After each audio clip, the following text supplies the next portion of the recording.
안녕하세요. 몽땅부동산 정진숙입니다. 아파트 많이 올랐다가 지금 조금 하락장을 보고 있고요. 토지도 거래량이 많았고 토지 가격도 주변 시세가 다 올랐어요. 근데 상가만 안 올랐어요. 상가 투자 어떻게 해야 돼요? 하지 말아야 돼요? 상가 사면 망해요?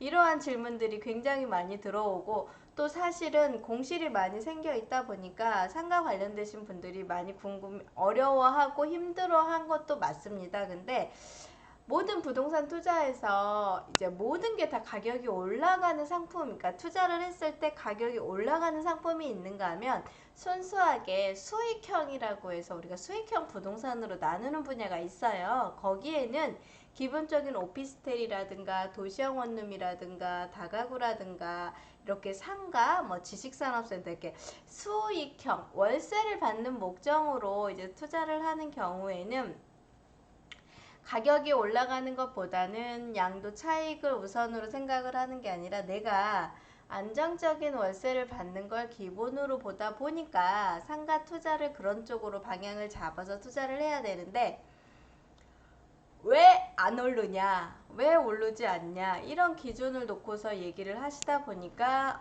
아무래도 이제 어려움이 좀 있지 않았을까. 근데 상가 투자를 하다 보면은 어떻게 투자를 해야 되는지, 처음에 투자하시는 분들은 어떠한 상가를 투자를 해야 되는지를 잘 모르시는 경우도 있고, 또 이런 거는 조금 조심하셔서 이렇게 투자를 하시면 좀 안정적이지 않을까, 이런 생각이 들어서 제가 오늘 이 영상을 찍어 보는데요.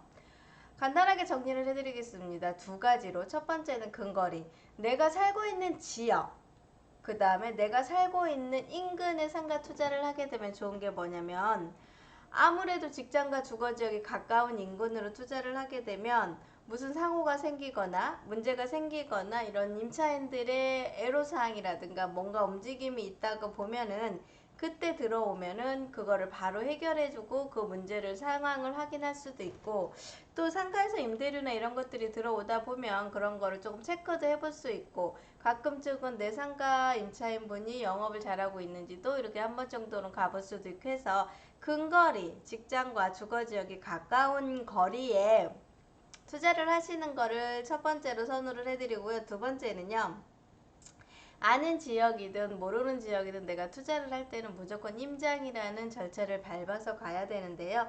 이 임장을 밟았을 때 어떻게 기준을 잡고서 어떻게 이제 투자를 해야 되고 어떠한 방향으로 들어가야 될지는 이제 지역마다 여건마다 이제 상가의 상품에 따라 다양하게 많이 틀린데요.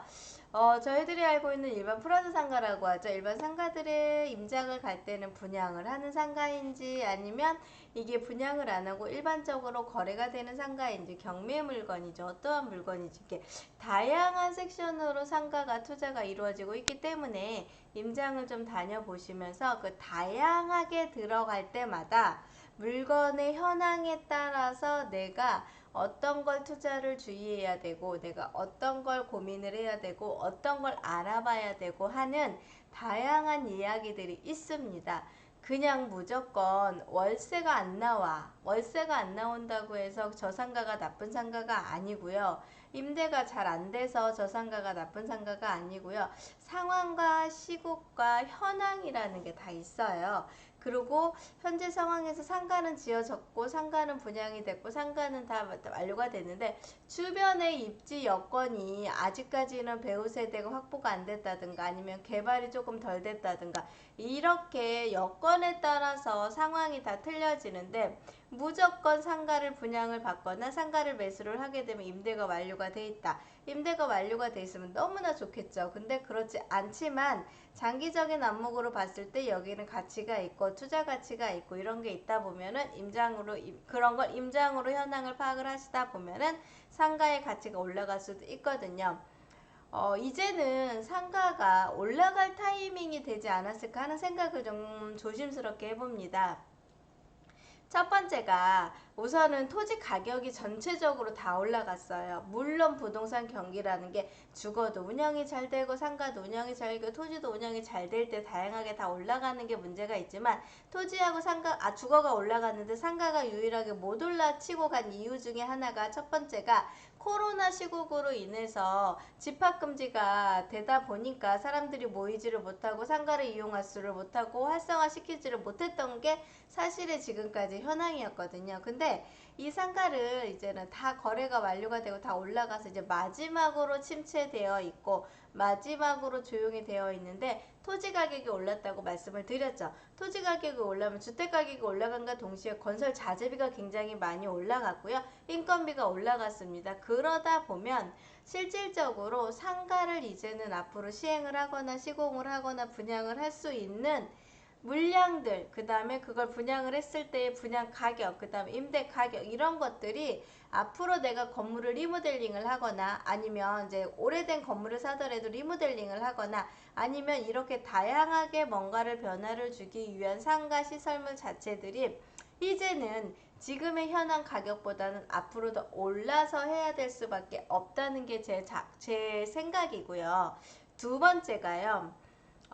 이제 기존의 건축물이나 기존의 구축들이라든가 이런 것들은 뭐 대출이라든가 이런 거 실행으로 인해서 이제 상가가 형성이 되고 물론 금리가 올라가서 이런 것들도 있겠지만 새로이 건물을 구축을 부시고 새로이 신축으로 짓거나 아니면 신도시의 상가들이 새로이 지을 때 문제시가 되고 있는 게 PF라는 상황이 생깁니다. 근데 이 PF라는 게 건설사나 투자사나 신탁사들이 이 건물을 지을 때 건축을 관리를 해주고 임대료를 지급을 해주고 분양이 조금 안 됐더라도 어느 정도 지급을 해주고 이거의 이자를 상환할 수 있는 시공사인지를 먼저 판단을 하다 보면서 PF가 발생이 돼야 되는데 이 PF 발생이 완전히 우리나라의 대기업이 아니면 어렵다는 겁니다. 근데 사실 우리나라의 대기업들이 상가를 짓지는 않거든요. 상가를 짓는 기업들은 이제 시공사들은 기본적으로 대기업으로 가기 전 단계의 조그만한 회사들이다 보니 PF가 이루어지지 않으면 상가 자체를 건물을 지을 수가 없어요. 이런 상황이 계속 장기간 길어지고 상가 시장이 계속 몇 년간 어렵다 보다 보니까 공급이 계속 중단이 되고 공급 물량이 멈춤이 시작이 됐습니다. 이랬을 때 어쨌든 모든 부동산의 기본 팩터는 공급과 수요거든요. 공급이 물량이 계속 줄어들었죠. 가격이 계속 올라갔죠. 그렇게 형성이 되다 보면 지금으로부터 몇 년 후 물론 공기가 짧아요. 건물을 짓는 시간이 짧다 보니까 공급을 바로바로 보충을 할 수 있다 하더라도 가격의 형성을 제대로 할 수가 없잖아요. 그래서 이제는 조금 상가 투자에 도전을 해야 되는 시기가 오지 않았을까 이런 생각을 좀 간단히 말씀을 드려보고요. 마지막으로 요즘에 상가들이 분양이 되고 거래가 되고 임대가 되고 하고 있습니다. 이 이유가 뭔지 아십니까?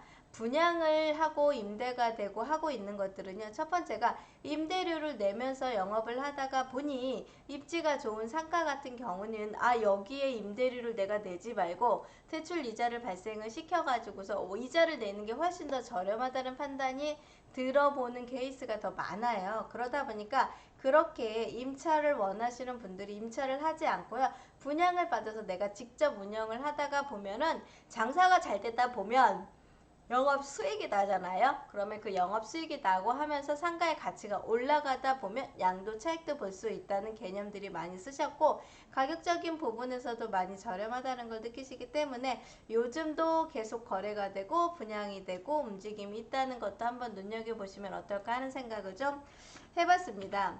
초보자들이 상가 투자를 하는 거 굉장히 어렵습니다. 어떻게 투자를 해야 돼요? 어떤 걸 사야 돼요? 어떻게 봐야 돼요? 뭐를 주의해야 돼요? 다양한 문의가 있을 때마다 제가 각자 케이스마다 다 상황이 틀리기 때문에 어떻게 해야 됩니다 하고 또 물건마다 상황이 다 틀리기 때문에 단정지어서 말할 수는 없지만 제 채널 구독하고 좋아요 눌러보시면은요 제가 상가 부분이라든가 제가 다양하게 부동산에 관련된 부분들을 올려놓을 테니까 끝까지 보시면 많은 도움이 되실 거라고 생각이 듭니다. 즐겁고 편안한 시간 되시고요. 상가 투자하는 방법과 노하우, 그 다음에 상가를 살 때의 주의사항 다양한 것들을 제가 안내를 해드릴 테니까 끝까지 지켜봐 주시고요. 제 채널 구독해 놓으시고요. 계속 영상 업로드 될 때마다 지켜보시면 많은 도움을 받으실 수 있을 것 같습니다. 감사합니다. 몽땅부동산의 정진숙이었습니다.